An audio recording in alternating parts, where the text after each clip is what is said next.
America ଓ ଭାରତ ମଧ୍ୟରେ ବିଗୁଡୁଥିବା ସମ୍ପର୍କକୁ ନେଇ ପୁଣି ଏକ ଖବର ସାମ୍ନାକୁ ଆସିଛି। ଆମେରିକା ତରଫରୁ ଭାରତର ନାଗରିକଙ୍କ ପାଇଁ ରହିଥିବା H-1B ଭିସା ବନ୍ଦ କରିବାକୁ ଆମେରିକାମାନେ ଦାବି କରିଛନ୍ତି। ଏହି ଭିସା ଯାହାକି ଦୀର୍ଘ ସମୟ ଧରି ଭାରତୀୟ ଆଇଟି ଇଞ୍ଜିନିୟରମାନଙ୍କ ପାଇଁ ଆମେରିକାରେ କ୍ୟାରିୟର ଗଢ଼ିବାର ଏକ ଆଦର୍ଶ ମାର୍ଗ ଭାବେ ପରିଗଣିତ ହେଉଥିଲା, ସେହି ଭିସା ବ୍ୟବସ୍ଥା ଏବେ ପୁଣି ଥରେ ବିରୋଧର ସମ୍ମୁଖୀନ ହେଉଛି।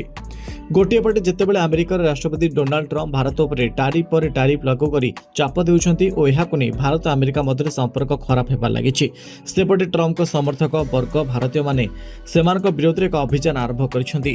ମାଗା we make America great again ଗୋଷ୍ଠୀ ଏହି ଅଭିଯାନ ଅଂଶ ଭାବେ H-1B ଭିସା କାର୍ଯ୍ୟକ୍ରମକୁ ଲକ୍ଷ୍ୟ କରୁଛି, ଯାହାଦ୍ୱାରା ପ୍ରତିବର୍ଷ ହଜାର ହଜାର ଦକ୍ଷ ଭାରତୀୟ ଆଇଟି ଇଞ୍ଜିନିୟର ଆମେରିକାକୁ କାମ ପାଇଁ ଯାଉଥିଲେ। ଏହି ଘଟଣାଟି ଭାରତ ଆମେରିକା ସମ୍ପର୍କରେ ଏକ ସୂକ୍ଷ୍ମ ଓ ସମ୍ବେଦନଶୀଳ ପର୍ଯ୍ୟାୟରେ ଘଟିଛି, ଯେଉଁଠାରେ ଟ୍ରମ୍ପଙ୍କ ସହଯୋଗୀମାନେ ସାର୍ବଜନୀନ ଭାବେ ପ୍ରଶ୍ନ କରୁଛନ୍ତି ଯେ ଆମେରିକୀୟ କମ୍ପାନୀମାନେ ଏପର୍ଯ୍ୟନ୍ତ କାହିଁକି ବିଦେଶୀ କର୍ମଚାରୀମାନଙ୍କ ଉପରେ ନିର୍ଭର କରୁଛନ୍ତି।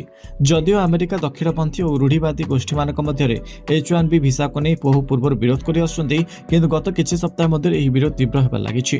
ବ୍ୟୁରୋ ରିପୋର୍ଟ, ନିଃଶର୍ତ୍ତ ନ୍ୟୁଜ୍।